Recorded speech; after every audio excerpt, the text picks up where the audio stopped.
Astaghfirullah. Assalamualaikum warahmatullahi wabarakatuh.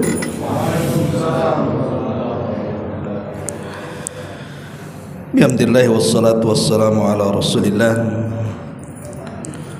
wa ala alihi wa sahbihi wa mawalah wa la hawla wa la quwwata illa billahi wa ba'du. Alhamdulillah, di malam ini kembali kita bisa duduk untuk bertalabul ilmi setelah melaksanakan kewajiban Allah. Dan malam ini kita akan membahas satu hadis Nabi SAW, nasihat sederhana tetapi sangat bermanfaat bagi kehidupan kita. Sebuah hadis yang disahihkan oleh Imam Ibnu Hibban dan juga disepakati oleh Syekh Nasiruddin Al-Albani dari hadis Ibnu Umar radhiyallahu anhuma. Dia mengatakan Nabi SAW bersabda, "Man bata tahiran bata fi syi'arihi malakun falam yastayqidu illa qala al malaku Allahumma ighfir li abdika fulani fa innahu bata tahiran." Barang siapa yang tidur dalam keadaan suci, maka malaikat akan bersamanya di dalam pakaiannya, dan tidaklah ia bangun melainkan malaikat berdoa kepadanya, "Ya Allah, ampunilah hamba-hambamu si fulan ini karena dia telah tidur dalam kondisi suci."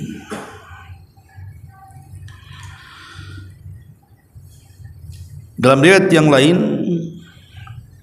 Nabi SAW mengatakan, "Tahiru hadhil ajsad tahharakumullah fa innahu laisa 'abdun yabitu tahiran illa bata ma'ahu malakun fi syi'arihi la yanqalibu sa'atan minal laili illa qala Allahumma ighfir li abdika fa innahu bata tahiran."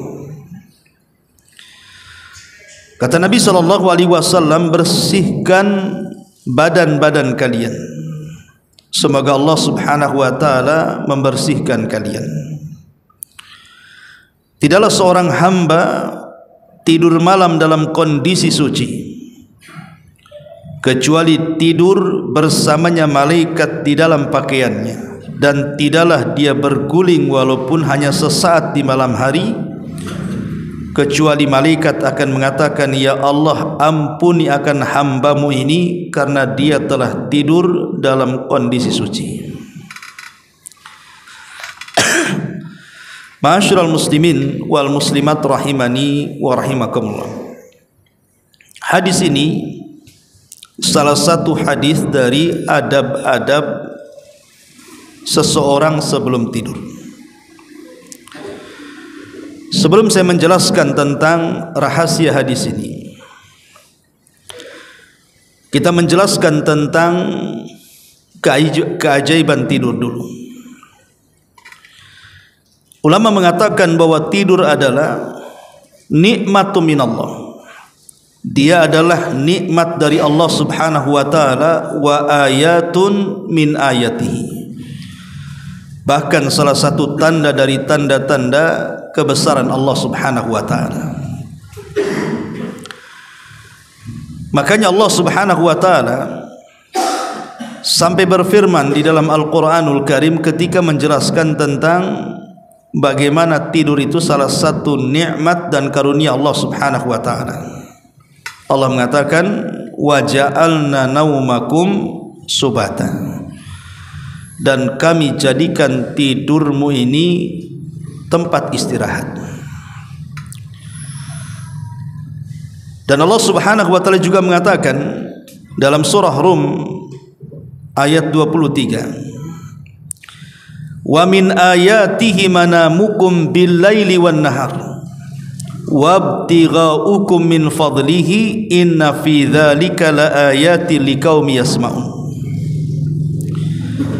Dan di antara tanda-tanda kuasanya adalah tidurmu di waktu malam dan siang hari, serta urusanmu mencari sebagian dari karunia-Nya. Sesungguhnya pada yang demikian itu benar-benar terdapat tanda-tanda bagi kaum yang mendengar. Dan Allah Subhanahu wa taala mengatakan dalam surah Al-Qasas ayat 73, wa min rahmatihi ja'ala lakumul laila wan nahar litaskunu fihi wa litabtagu min fadlihi wa la'allakum tashkurun. Dan karena rahmatnya Dia jadikan untukmu malam dan siang, supaya kamu beristirahat pada malam itu dan supaya kamu mencari sebagian dari karunia pada siang hari agar kalian bersyukur. Ma'asyiral muslimin wal muslimat rahimani wa rahimakumullah. Dari ayat-ayat yang saya baca tadi menunjukkan bahwa tidur itu kuasa Allah. Coba Anda bayangkan kalau orang tidak bisa tidur, berarti orang itu tidak sehat kan? Makanya ada orang yang ingin tidur itu sampai mengkonsumsi obat supaya dia tidur. Maka beruntunglah orang-orang yang mudah tidur tanpa obat. Kan ada orang-orang yang mudah tidur tanpa obat itu. Nengok guling saja, blak langsung tidur. Ada tuh tukang tidur kan. Ini nikmat sebenarnya. Nikmat Allah Subhanahu wa taala. Tapi di balik nikmat itu, tidur ini ada hal-hal yang menakutkan. Karena Allah Subhanahu wa taala mengatakan dalam surah Az-Zumar 42, Allahu yatawaffal anfus hina mautiha wallati lam tamut fi manamiha fayumsikul lati qadha 'alaiha al-maut wa yursilul ukhra ila ajali musamma inna fi dzalika laayatin liqaumi yatafakkarun. Allah telah memegang jiwa orang ketika matinya dan juga memegang jiwa orang yang belum mati di waktu tidurnya. Ingat bahwa Allah Subhanahu wa taala memegang jiwa kita saat mati dan saat tidur. Maka Dia tahan jiwa orang yang telah ditetapkan kematiannya dan Dia melepaskan jiwa yang lain sampai waktu yang ditetapkannya. Artinya saat tidur itu, maka Allah Subhanahu wa taala tahan ruh kita. Kalau Allah Subhanahu wa taala takdirkan dia mati, maka dia tidak akan masuk lagi ke jasadnya. Tapi kalau Allah takdirkan dia masih hidup, maka Allah akan lepas lagi ruh dan dimasukkan ke dalam jasadnya. Makanya Allah akhiri ayatnya, demikian itu terdapat tanda-tanda kuasa Allah bagi orang-orang yang berfikir. Jadi tidur itu harus menjadi bahan pikiran. Karena banyak orang-orang yang tidur tidak bangun lagi. Banyak sekali. Bahkan ada dari keluarga saya sendiri itu, istrinya disangka masuk angin, kemudian minta dikerok. Orang dulu kan dikerok gitu ya. Kemudian dia tidur sampai ngorok. Rupanya sampai pagi hari tak bangun-bangun, rupanya udah meninggal. Ya, artinya bahwa Allah Subhanahu wa taala takdirkan ada ruh itu yang ditahan dan tidak dimasukkan lagi. Makanya ada istilah an-naumu akhuhul mauti, bahwa tidur itu saudaranya kematian. Ingat, tidur itu saudaranya kematian. Makanya para ulama mengatakan, kalau seseorang tertidur di malam hari, kemudian Allah Subhanahu wa taala takdirkan pagi harinya dia meninggal, untuk mengetahui apakah dia meninggal di atas su'ul khatimah atau husnul khatimah, itu kata ulama mudah sekali. Jadi kalau orang tidur malam kemudian di pagi harinya sudah tidak bernyawa, apakah orang ini su'ul khatimah, apakah orang ini husnul khatimah, itu mudah sekali. Dari mana kita tahu? Dari amalan sebelum tidurnya. Jadi kalau amalan sebelum tidurnya memang dia banyak melakukan aktivitas ibadah, dia memang betul-betul menggunakan tidurnya dengan adab-adabnya yang Islam sudah mengajarkannya, salah satunya berwudu sebelum tidur, maka kalau seandainya Allah takdirkan dia meninggal di pagi hari, maka dipastikan husnul khatimah. Tapi kalau sebelum tidurnya boleh jadi mungkin dia dugem, dia bermaksiat kepada Allah, dia tidak melakukan adab-adab tidur sama sekali, tengok bantal langsung ngorok, kemudian Allah takdirkan meninggal, ini dipastikan su'ul khatimah. Makanya akhir husnul dan su'ul khatimah itu dilihat sebelum tidurnya, apakah dia beribadah atau tidak. Ma'asyiral muslimin wal muslimat rahimani wa rahimakumullah. Di dalam ayat tadi Allah Subhanahu wa taala mengatakan bahwa tidur itu terkadang dilakukan manusia di malam hari dan itu umumnya. Tetapi tidur juga terkadang dihajatkan di siang hari. Tapi perlu diketahui tentang tidur di siang hari ini, karena ada perkataan Imam Ibnul Qayyim rahimahullahu taala yang bagus sekali. Kata Imam Ibnul Qayyim rahimahullahu taala, beliau membagi bahwa tidur di siang hari itu terbagi menjadi 3. Jadi tidur di siang hari, kata beliau, itu dibagi 3. Pertama khuluqun. Pertama, tidur yang memang betul-betul bagian daripada akhlak Nabi sallallahu alaihi wasallam. Yang kedua, kata beliau, wa kharqun. Wa harqun, harqun itu artinya menghilangkan berkah dalam hidupnya. Gara-gara tidur hilang berkahnya. Ya. Kemudian yang ketiga, kata beliau, hamkun, kebodohan. Jadi kalau tidur itu dianggap bodoh orang ini. Jadi ada tidur yang mengikuti akhlak Rasul, ada tidur yang bisa menghilangkan berkah, ada tidur yang bisa membawa kebodohan, kejahilan. Kemudian beliau mengatakan, adapun khuluqun, merupakan akhlak Rasul, itulah yang disebut dengan kailulatun, tidur kailulah. Tidur kailulah itu bisa dilakukan sebelum zuhur, bisa dilakukan setelah zuhur, tapi tidak lama-lama. Ya, paling lama sekitar 20 atau 15 menit lah kan gitu. Itu disebut kailulah. Walaupun para ulama menguatkan tidur kailulah itu dilakukan sebelum zuhur, tapi ada yang berpendapat setelah zuhur, tetapi tidak lama-lama. Penelitian barat, orang yang terbiasa melakukan kailulah, maka dia akan dijaga kesehatannya, dijauhkan dari penyakit stroke. Itu menurut penelitian barat. Tapi walaupun barat tidak meneliti, bagi kita umat Islam, bahwa setiap yang diajarkan Nabi SAW pasti ada kebaikan. Apalagi dikuatkan penelitian barat. Dan tidur kailulah itu bukan tidur nyenyak, tidak. Dia hanya sekedar, bahasa Inggrisnya itu sleep chicken itu. Ya, tidur ayam lah, yang kalau digebah itu langsung oh ya. Jadi betul-betul tidak nyenyak. Boleh jadi mungkin hanya bersandar di kursi, hanya bersandar di meja. Kalaupun mamanya berbaling, ya mungkin baring sejenak. Dia tidur bukan tidur nyenyak, karena tidur nyenyak itu di malam hari. Sebab kalau kelamaan tidur siang pun tak bagus. Ini yang pertama, tidur yang merupakan akhlak Nabi dan membawa kebaikan.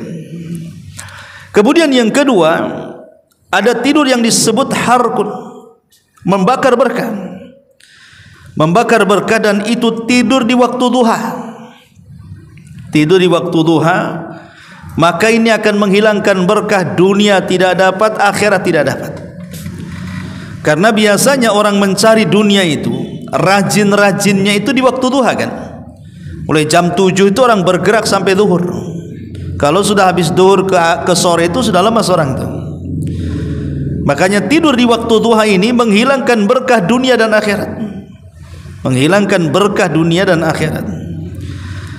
Abdullah ibn Abbas radhiyallahu anhuma, dia pernah melihat salah satu putranya. Jadi Abdullah ibn Abbas radhiyallahu anhuma pernah melihat salah satu putranya tidur di pagi hari di waktu duha. Maka kemudian Abdullah ibn Abbas radhiyallahu anhu memarah kepada salah satu putranya dan mengatakan, atanamu fi sa'atil lati tuqsamu fiha al-arzaq. Kenapa kau tidur di waktu Allah Subhanahu wa taala membagi-bagi rizki kepadamu? Bangun, katanya. Jadi waktu duha, waktu pagi sampai zuhur itu di waktu Allah memberikan rizkinya kepada kita, membagi-bagikan rizkinya kepada kita. Makanya orang yang tidur di waktu ini berkah dunia akhiratnya hilang.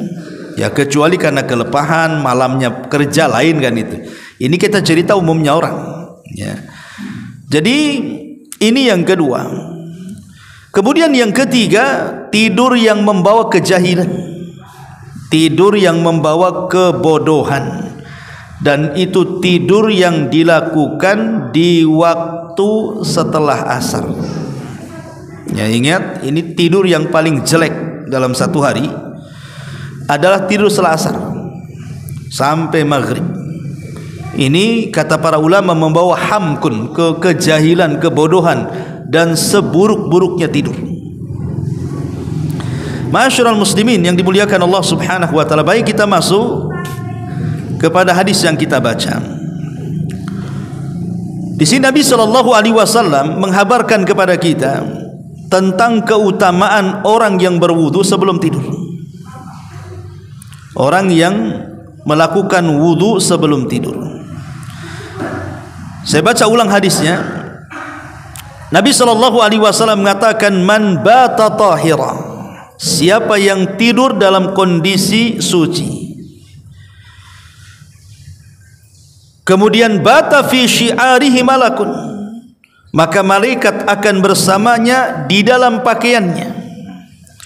Falam yastaiqidhu illa qala al malaku, dan ia tidak terbangun melainkan malaikat akan berkata, Allahumma ighfir li abdika fulan, ya Allah ampunilah untuk hambamu si fulan ini, fa innahu bata tahira, karena dia telah tidur dalam kondisi suci.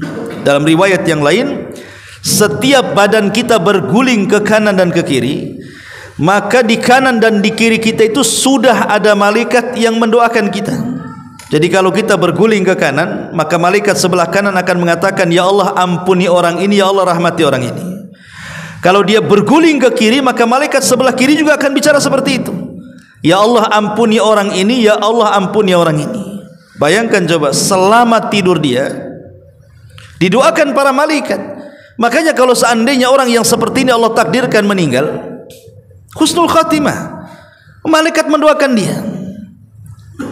Lah dari sini kata para ulama hadis ketika memberikan catatan kepada hadis ini, salah satunya Al-Hafidh Ibnu Hajar Al-Asqalani rahimahullahu taala mengatakan ada 3 faedah yang bisa kita ambil. Pertama, ya, an yabita ala taharatin, hendaklah orang tidur itu sebelumnya berwudu, sebisa mungkin dia dalam posisi suci. Kalaupun dia seandainya melakukan hubungan suami istri, lekas mandi gitu maksudnya. Mandi di awal, jangan mandi di pagi hari, ya. Kemudian tidur. Kenapa demikian? Li'alla yubghituhul mautu fayakunu ala hayatin kamilatin. Karena orang itu tidak tahu saat tidur, boleh jadi tiba-tiba kematian menjemput dia. Dan kalau seandainya Allah takdirkan kematian menjemput dia, kata Al-Hafidh Ibnu Hajar, maka dia ala hayatin kamilatin, berarti dia dalam bentuk yang sangat sempurna dalam menghadapi kematian. Artinya dia sudah siap dengan kematian, karena dia tahu dia meninggal di atas husnul khatimah. Ini faedahnya ini. Jadi tidur di atas wudu itu luar biasa. Makanya jangan remehkan kalau hanya berwudu saja. Ustaz, kalau saya berwudu udah ngantuk, hilang pula ngantuknya katanya. Nanti ngantuk lagi. Tenang. Ya. Kalau ikut sunnah Nabi SAW, insya Allah lebih tenang. Apa susahnya berwudu? Ya. Ini yang pertama. Yang kedua, anna dzalika asdaqu li ru'ya wa ab'adu min tala'ubi syaitani bi. Kalau seseorang tertidur dalam posisi dia suci, suci dari hadas besar, suci dari hadas kecil, maka dia akan mendapatkan mimpi-mimpi yang baik dan akan terhindar dari permainan syaitan.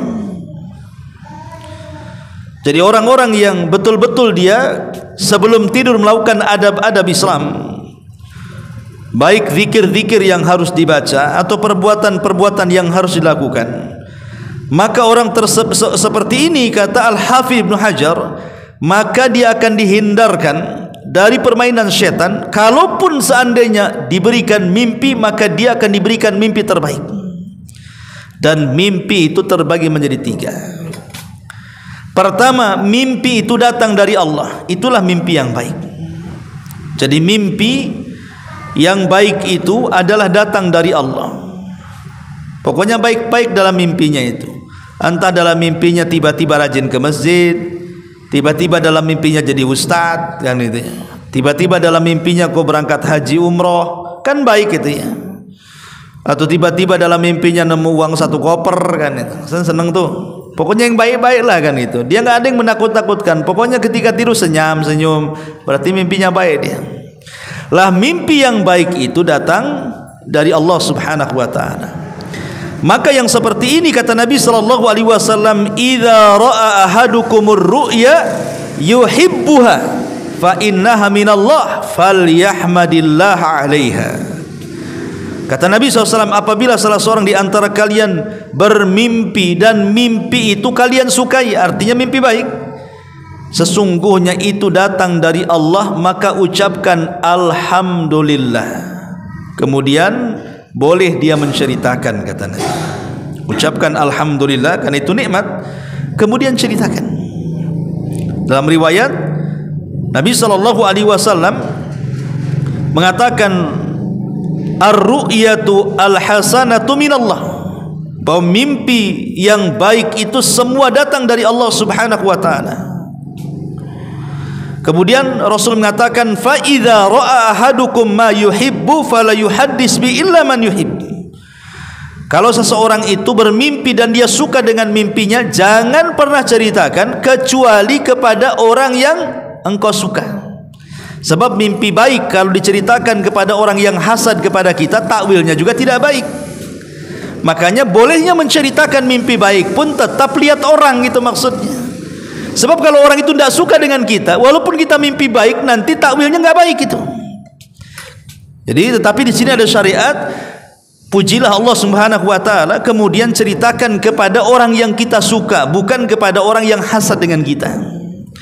Tetapi kata Nabi SAW yang kedua, ada namanya mimpi buruk, dan itu datang dari syaitan. Kata Nabi SAW, fa in ra'a ahadukum ma yakrahu falyakum wal yusalli. Apabila salah seorang di antara kalian mimpi buruk, maka kata Nabi SAW, bangun kemudian salat. Dalam riwayat, falyasta'idz billah, hendaklah beristiadzah kepada Allah Subhanahu wa taala dari syaitan 3 kali. Kemudian falyabsuk an yasarihi salasan, meludah ke kiri 3 kali. Kemudian wal yatahawwal an jambihi alladhi kana alih, dan hendaklah berputar mencari cara tidur yang berbeda dengan awal. Berarti di sini sudah ada tuntunan berapa tuh orang mimpi buruk itu. Pertama, kalau kita bangun langsung isti'adzah, a'udzubillahi minasyaitonir rajim 3 kali. Kemudian meludah ke kiri 3 kali. Kemudian merubah posisi dari tidur yang sebelumnya. Kalau juga kemudian bersambung mimpinya, bangun kemudian tidur. Kan ada tuh yang mimpi bersambung tuh. Ya, sambungannya buruk pula kan itu. Memang enggak nyambung dengan yang pertama, tetapi mimpi buruk lain-lainnya pun yang lebih menakutkan.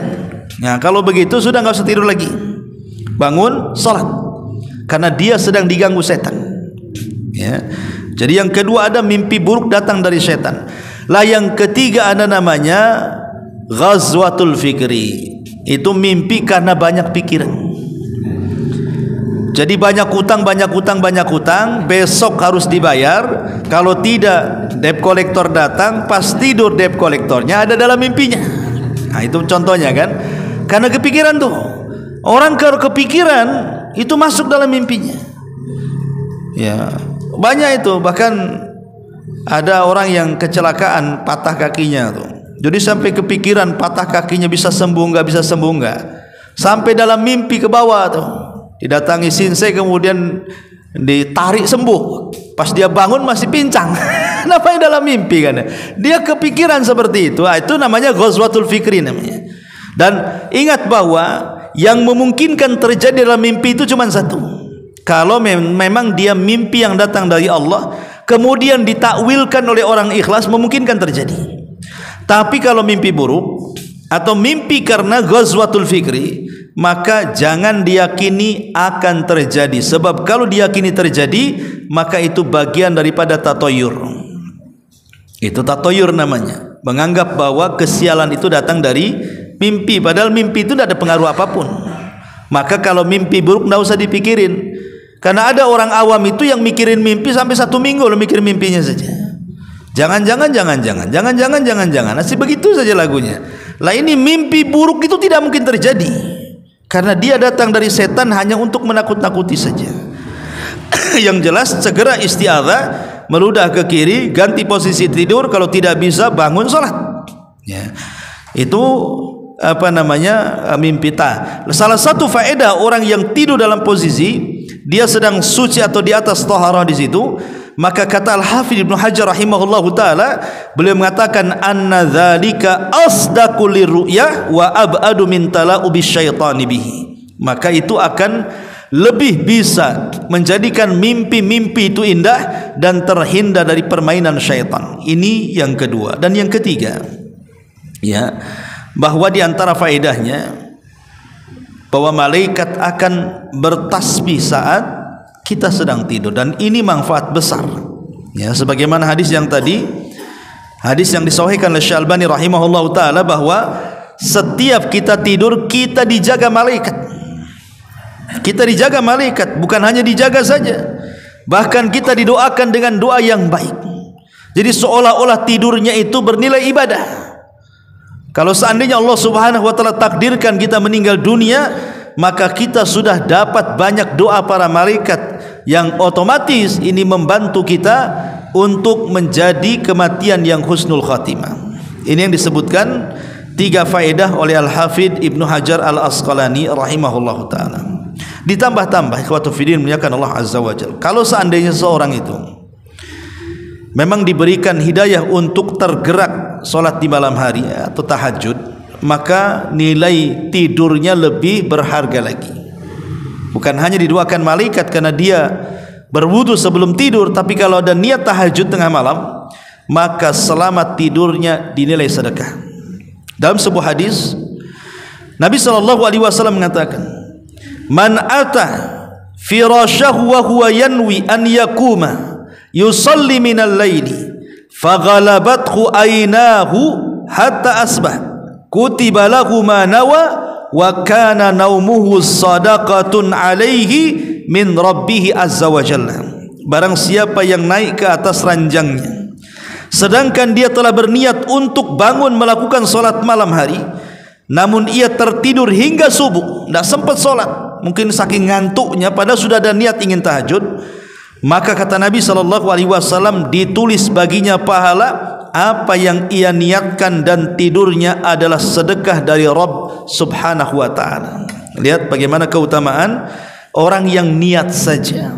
Ya, ada keinginan lah, ya, ada keinginan ingin solat malam, tapi Allah takdirkan selalu bangun pagi hari, bangun subuh, atau mungkin bangun masih juga ngantuk kali, tapi adalah bayangan-bayangan niat ingin tahajud, itu sudah bagus itu.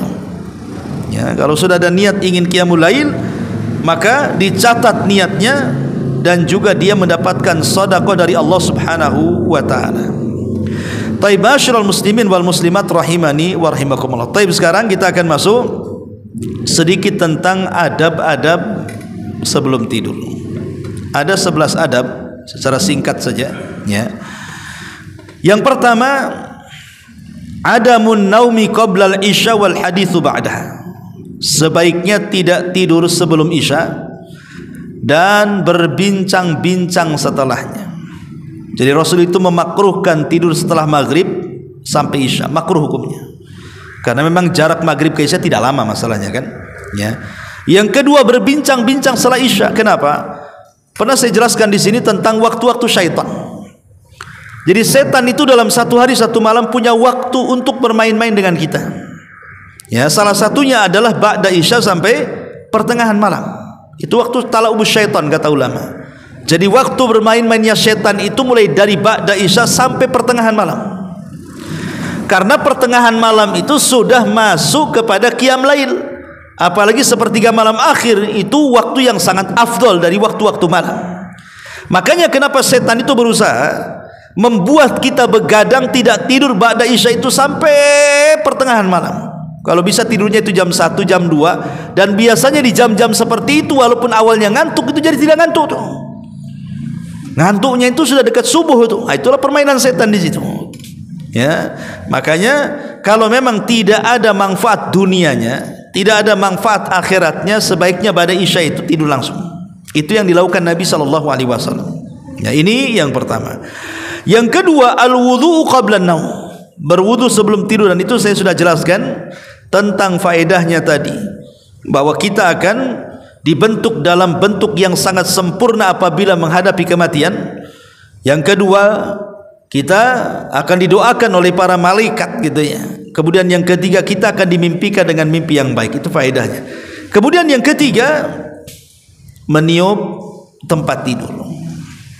Mengebutlah bahasa kitanya ya, mengebut tempat tidur. Karena bagaimanapun kita tidak tahu, boleh jadi ada binatang-binatang, entah semut, entah apa yang akan mengganggu kita. Kata Nabi SAW, "Idza awa ahadukum ila firashihi." Kalau salah seorang ini hendak naik ke atas pembaringannya, "Falyaqud dakhilatu izarihi." Maka ambillah ujung daripada sarungnya, falyanfud biha, kemudian dikebaskan. Ya, entah pakai apa namanya sapu lidi, entah pakai sarung, entah pakai apa kan. Wal yusammillah, sambil membaca basmalah. Fa innahu la ya'lam ma halafahu ba'dahu ala firashi. Karena orang tidak tahu apa yang terjadi dalam ranjang itu. Ya, bisa saja mungkin ada tukang sihir naruh buhul di situ kan, tidak tahu juga.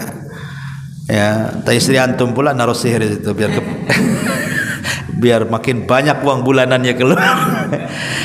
Atau mungkin ada binatang apa di situ kan kita tidak tahu. Ya, makanya dikebut sambil baca basmalah. Dan ingat, bismillah itu walaupun pendek tetapi setan tidak sanggup melawan orang yang baca basmalah. Kemudian yang keempat, jam'ul kafaini wa qira'atul muawwidhataini ma'an nafthi wal masu ala jasadihi thalathan. Ya, yang keempat, maka kita membaca surah Qul a'udzu birabbin nas dan Qul a'udzu birabbil falaq. Dalam riwayat Qul huwallahu ahad. Jadi 3 surat dibaca. Ya, setelah kita baca satu-satu Qul huwallahu, Qul a'udzu birabbin nas, Qul a'udzu birabbil falaq, kemudian diusapkan. Jadi ketika baca itu sambil begini, kemudian ditiup-tiup. Qul huwallahu ahad, Allahus samad. Ya, lam yalid wa lam yulad. Walam yakul lahu kufuwan ahad. Nah, nanti diusapkan dari atas kepala sampai ke kaki. Ya, pokoknya sekenanya lah diusapkan. Ya, nanti baca sampai 3 kali dan usapkan 3 kali. Gunanya untuk apa? Ya, namanya malam hari, ikhwatu fiddin. Kita tidak tahu bahaya orang di malam hari itu. Sampai-sampai Nabi SAW mengajarkan 2 surat perlindungan kan. Salah satunya adalah surah Al-Falaq. Allah mengatakan min syarri ghasikin idza waqab. Dari malam apabila menutup. Yang namanya malam hari itu entah ada orang yang sedang hasad kepada kita, orang dengki sedang dengki kepada kita, orang sedang merencanakan makar kepada kita, entah mungkin mau mengkolabkan usaha kita, membuat masalah, memfitnah, atau bahkan mengirim sihir, santet dan yang semacamnya. Kita tidak tahu. Ya, lah itulah caranya melindungi badan kita dengan bahaya-bahaya tadi, dengan cara mengusapkan dari kepala sampai kaki. Kemudian yang kelima, qiraatu ayatil kursi inda naum. Baca ayat kursi. Hadis Abu Hurairah jelas, ketika diajarkan oleh setan sendiri, orang yang membaca ayat kursi sebelum tidur itu tidak akan didekati setan sampai dia bangun di pagi hari. Ini manfaatnya besar sekali. Kemudian yang nomor 6, disunahkan juga tasbih, tahmid, takbir sebelum tidur. Karena Nabi SAW pernah mengajarkan kepada Ali dan juga Fatimah. Jadi Ali dan Fatimah ini satu hari meminta kepada Rasul pembantu. Ya, jadi Fatimah kan sudah lelah, capek lah gitu ya, bahasanya ibu-ibu di zaman dulu harus cari kayu bakar, harus masak, kemudian ngurus anak, nyapu, ngepel, pokoknya lelah, padahal dia putri Nabi. Jadi ketika Fatimah mendengar bahwa Rasul baru datang dari peperangan dan mendapatkan tawanan-tawanan perang, dia ingin minta ya, salah satu budaknya untuk membantu di rumahnya. Jadi ketika datang kepada Nabi SAW, tidak berjumpa dengan Rasul, tapi berjumpa dengan Aisyah. Kemudian dia menceritakan keinginannya. Maka Aisyah radhiyallahu anha, selepas Fatimah pergi, Rasul datang, diceritakan bahwa anaknya ingin pembantu. Maka Rasul datang langsung ke rumah Aisyah dan ke rumah Fatimah dan Ali, kemudian didudukkan dan mengatakan, wahai Ali, wahai Fatimah, ala adullukuma ala khairin mimma sa'altuma, maukah kutunjukkan kepadamu yang lebih baik daripada apa yang kalian minta, katanya. Kuajarkan beberapa lafaz, dan itu kalau kau amalkan berdua lebih baik daripada pembantu laki-laki dan perempuan. Kemudian Rasul mengatakan kepada keduanya, bertasbihlah 33, bertahmidlah 33, dan bertakbirlah 34, artinya 100. Ya, tasbih 33, kemudian tahmid 33 dan takbir 34 kali. Ya, kata Nabi SAW, fahuwa khairun lakuma min khadimin au khadimatin, itu lebih baik daripada pembantu laki-laki dan perempuan. Akhirnya kata Fatimah, aku memilih yang kedua. Lihat, aku memilih yang kedua. Jadi dia tetap dalam posisi bekerja sendirian dalam rumahnya, ya, dengan susah payah mengurus rumah dan suami dan anak-anaknya, tapi di satu sisi dia mendapatkan amalan yang jauh lebih mulia. Begitulah sahabat. Ya, coba kalau seandainya istri antum, seandainya nih, udahlah bang, ke laundry saja, panggil. Nah, maukah abang ajarkan, ya, zikir yang lebih baik kau laundrykan tuh. Tasbih sebelum tidur, tahmid sebelum tidur, takbir sebelum tidur, itu lebih baik daripada kau laundrykan. Kira-kira istri antum apa jawabannya? Iyalah, itu saya amalkan, laundry juga diamalkan abang, katanya. Dua-duanya. Masya Allah. Jadi ini yang ke-6. Kemudian yang nomor 7, ya, itfa asyuruj. Ya. Jadi sebaiknya kalau kita sedang tidur itu, matikan hal-hal yang bisa membahayakan dalam rumah. Entah pastikan kompor, pastikan lilin di mana tempatnya, yang kalau tidur jatuh tidak membahayakan. Termasuk juga lampu-lampu. Sebab kalau tidur kita dalam kondisi terang itu, kita tidak bisa membedakan mana siang mana malam. Ya. Dan menurut kesehatan pun, kalau tidur itu ketika listrik sedang nyala, maka itu tidak bagus untuk kesehatan. Karena kita tahu bahwa manfaat tidur itu kan ada dua. Manfaat tidur ada dua. Yang pertama kan untuk pencernaan sebenarnya. Karena kita sudah makan, lah saat tidur itulah kemudian pencernaan bermain dia. Ya. Yang kedua, untuk menghilangkan keletihan. Ya, entah letih pikiran, entah letih badan, pokoknya dengan tidur bisa hilang kan. Lah kalau terang ini tidak bisa menghilangkan dua-duanya tuh. Makanya kemudian sangat dianjurkan kalau bisa digelapkan untuk menunjukkan itu malam hari. Memang waktu istirahat gitu ya. Kemudian yang ke nomor 8, iglaqul abwab wa taqtiyatul aniyati indan naum. Tutup semua pintu-pintu, tutup semua tempat-tempat makan. Entah ya, mungkin istri kita teledor, kadang-kadang masak apa nggak ditutup, tutup, baca basmalah. Ya, atau nasi yang ada di meja gitu, istri kita teledor dan tutup, entah pakai apa, pakai taplak, pakai tisu, pokoknya ketika menutup jangan lupa baca basmalah. Karena setiap tutupan yang sebelumnya kita basmalah, baca basmalah, maka setan tidak sanggup membukanya. Baik menutup jendela, menutup pintu, dan begitu seterusnya. Kemudian yang nomor 9, al-wudhu al-junubi idza arada an yanam. Orang yang junub maka disunnahkan juga berwudu, walaupun sebenarnya wudu tidak akan menghilangkan hadas besar, tapi disunnahkan berwudu. Kenapa? Karena itu adalah sunnah Nabi walaupun dia junub. Kata Nabi SAW, Kata Aisyah radhiyallahu anha, kana an-nabiy sallallahu alaihi wasallam idza arada an yanama wa huwa junubun ghasala farjahu wa yatawadda lis-salati. Nabi itu, kata Aisyah, apabila dia hendak tidur padahal dia sedang junub, punya hadas besar, maka dia mencuci kemaluannya, kemudian dia berwudu seperti wudunya untuk salat kemudian tidur. Jadi walaupun wudu itu tidak menghilangkan hadas, tapi wudu sendiri adalah berpahala, maka itu sangat disunahkan. Kemudian yang nomor 10, adamun naumi ala batni, jangan tidur telungkup. Jangan tidur telungkup, karena tidur telungkup, kata Rasulullah, ini tidurnya ahlun nar. Ya, umpamanya antum diurut, secara otomatis kalau diurut kan telungkup tuh. Ya, jadi minta nanti sama tukang urutnya atau istrinya, tolonglah kalau saya tertidur bangunkan. Ya, karena posisi seperti itu dilarang, tidak boleh. Nabi SAW pernah menegur dan mengatakan, inna hadhi dija'atun la yuhibbuhallah. Dalam riwayat, tidur seperti itu Allah tidak suka. Dalam riwayat, tidur seperti itu tidurnya penuh neraka. Ya, tidur telungkup itu. Dan disunahkan tidur itu miring ke arah kanan, lambung kanan gitu ya. Kalaupun tidak ya terlentang, tapi jangan tengkurap. Ya, karena tengkurap itu tidurnya cara tidur yang tidak disukai Allah dan tidurnya penduduk neraka. Dan yang terakhir tentu berzikir kepada Allah Subhanahu wa taala dengan doa-doa yang diajarkan sebelum atau saat terbangun di malam hari atau saat terbangun di pagi hari, itu semua ada zikir-zikir warid dari Nabi sallallahu alaihi wasallam. Wallahu a'lam bishawab. Ini nasihat yang singkat, mudah-mudahan ada manfaatnya. Subhanaka wa bihamdika, asyhadu an la ilaha illa anta, astaghfiruka wa atubu ilaik. Allahu ta'ala alam. Assalamualaikum warahmatullahi wabarakatuh.